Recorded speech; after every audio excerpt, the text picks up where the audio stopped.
Assalamualaikum warahmatullahi wabarakatuh. Pemirsa setia channel Bejo Dunia Akhirat dimanapun Anda berada, alhamdulillah pada kesempatan yang berbahagia ini bisa menyapa kembali saudara-saudaraku semua. Ada buku yang sangat menarik. Tim penulisnya adalah Kiai Haji Ja'far Shadiq Fauzi, Kiai Haji Abdul Ghalib Sahuri, Gus Hasan Asyarif. Pengantarnya adalah Profesor Dr. Kiai Haji Akil Sirot. Judulnya bukunya adalah Ketidakabsahan Nasab Ba'alwi. Ini. Jadi kesimpulan akhir mengungkap kepalsuan buku yang diterbitkan klan Ba'alwi berjudul Keabsahan Nasab Ba'alwi. Yang pertama, buku yang gagal menjadi rujukan ilmiah. Awalnya dikira buku hebat karena disusun oleh tim kiai besar dan dilengkapi 50 kata pengantar. Faktanya hanya kumpulan argumen prematur yang penuh kerancuan dan dalil yang dipaksakan. Yang kedua, kesalahan fatal dalam kaidah ilmu nasab. Penempatan dalil keliru dan justru menimbulkan syubhat terhadap nasab mereka sendiri. Tidak memahami kaidah ilmu nasab, atau mungkin kebingungan karena tidak ada hujah yang kuat. Yang ketiga, menjawab dengan ilmu dan fakta. Dengan izin Allah, kami telah membantah setiap redaksi, meluruskan hujah dan menjelaskan kaidah nasab yang benar, agar umat tidak tersesat oleh doktrin bodoh yang disebarkan oleh buku ini. Yang keempat, peringatan dari Nabi dan ulama. Hadis Nabi SAW, pemimpin bodoh yang memberi fatwa tanpa ilmu akan sesat dan menyesatkan. Imam Al-Ghazali, jika tidak peduli dengan nasab Nabi, maka banyak yang akan mengaku-ngaku sebagai keturunannya. Yang kelima, buku ini hanya propaganda, bukan membuktikan keabsahan nasab, tapi hanya framing dan opini. Kitab yang dikutip justru menelanjangi klaim mereka sendiri. Jika berani hadirkan kitab sezaman atau kembali kepada leluhur aslinya, bertakwalah kepada Allah Subhanahu wa Ta'ala. Peringatan Nabi SAW, barang siapa mengaku kepada selain ayahnya sedangkan dia tahu itu bukan ayahnya, maka surga haram baginya. Kiai Haji Ja'far Shadiq Fauzi, Pondok Pesantren Abu Syamsuddin Batu Ampar Barat, Pamekasan, Madura. Retrospeksi tahun kedua polemik nasab klan Habib Ba'alwi, pelaku kejahatan luar biasa dan pembelanya pengkhianat bangsa dan negara Indonesia. Benih badai ditanam sepoi-sepoi oleh Kiai Imad pada November 2022 melalui tesisnya Habib bukan cucu Nabi.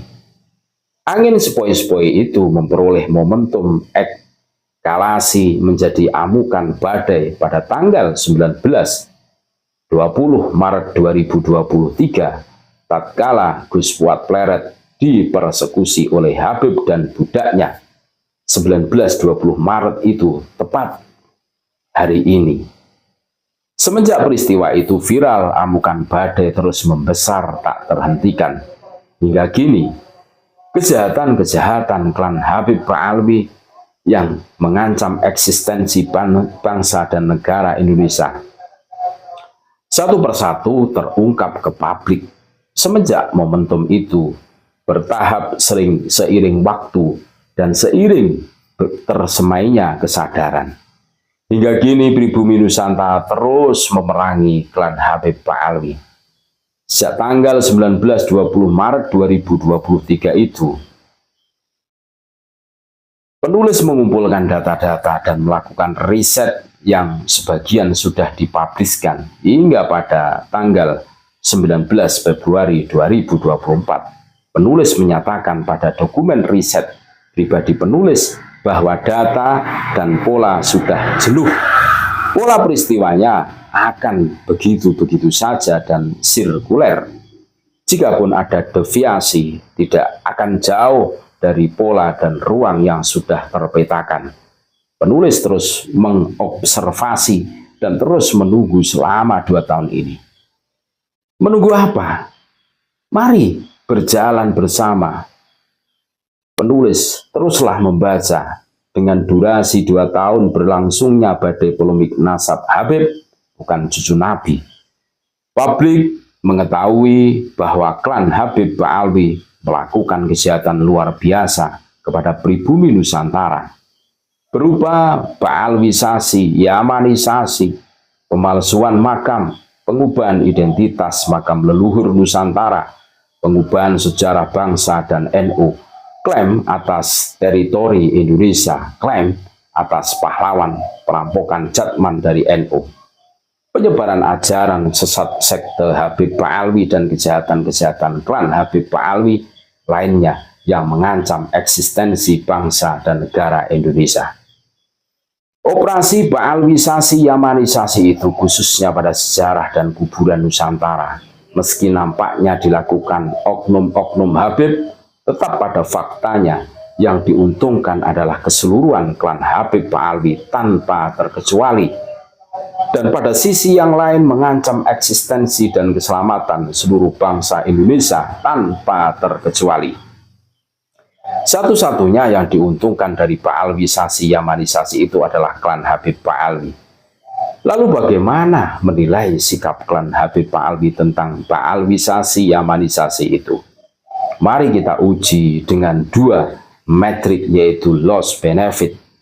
Dalam 2 tahun ini kita dapat menyaksikan keputusan perilaku klan Habib Ba'alwi sebagai berikut. Yang pertama, ketika pribumi terancam, klan Habib Ba'alwi diuntungkan. Klan Habib Ba'alwi diam, tak membela bangsa Indonesia. Yang kedua, ketika klan Habib Ba'alwi dalam keadaan krisis, pribumi Nusantara menegakkan kebenaran dan martabat dirinya diuntungkan. Klan Habib Ba'alwi rame-rame bereaksi melawan pribumi Nusantara, bangsa Indonesia. Yang ketiga, jadi ketika bangsa Indonesia terancam keselamatannya, klan Habib Ba'alwi tidak turut merasa terancam, tidak turut merasa merugi, tidak turut merasa terluka. 3 poin di atas menunjukkan, yang pertama, klan Habib Ba'alwi tidak peduli kepada keselamatan bangsa Indonesia atau keselamatan pribumi Nusantara, yang mereka pedulikan hanya dirinya sendiri. Yang kedua, sebuah pemandangan sikap yang terang benderang, seterang matahari, bahwa mereka menunjukkan dirinya sebagai bukan bangsa Indonesia dan memposisikan dirinya diametral berlawanan dengan bangsa Indonesia. Dalam jiwa mereka, klan Habib Ba'alwi satu hal, bangsa Indonesia hal lain di luar mereka. Jadi merekalah yang memisahkan dirinya dari bangsa Indonesia. Dengan tegas mereka melakukan itu meski lisan mereka tak menyatakannya. Para pembela Ba'alwi Yahudi Jujujuya, dukun Fir'aun, kemungkinan akan membela dengan berkata bahwa tidak semua klan Habib Ba'alwi tahu tentang adanya Ba'alwisasi Yamanisasi. Itu sudah penulis pertimbangkan dan kalkulasi. Itulah yang penulis tunggu selama 2 tahun ini. Secara pribadi, penulis memberi batas waktu 2 tahun kepada mereka guna membuktikan kepada pribumi Nusantara bahwa ada meski sedikit dari golongan mereka yang memposisikan diri sebagai bagian dari bangsa Indonesia, peduli dan membela pribumi Nusantara. Mengapa batas waktu 2 tahun? Alasan pertama, ketika terungkapnya polemik nasab berjalan 1 tahun, kita masih bisa mengatakan probabilitasnya 50-50 bahwa mungkin ada klan Habib Ba'alwi yang tidak tahu mengenai Ba'alwisasi Yamanisasi. Namun ketika sudah 2 tahun, probabilitasnya mendekati 0%.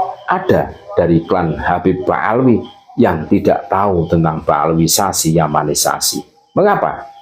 Karena polemik nasab dan Ba'alwisasi Yamanisasi satu kesatuan isu. Ba'alwisasi Yamanisasi terungkap ke pabrik berkelindan bersamaan dengan polemik nasab yang pembicaraan utamanya adalah klan Habib Ba'alwi, dan tidak berhenti ramai di medsos sepanjang 2 tahun penuh tanpa absen meski hanya sehari, full day 2 tahun non-stop setiap hari.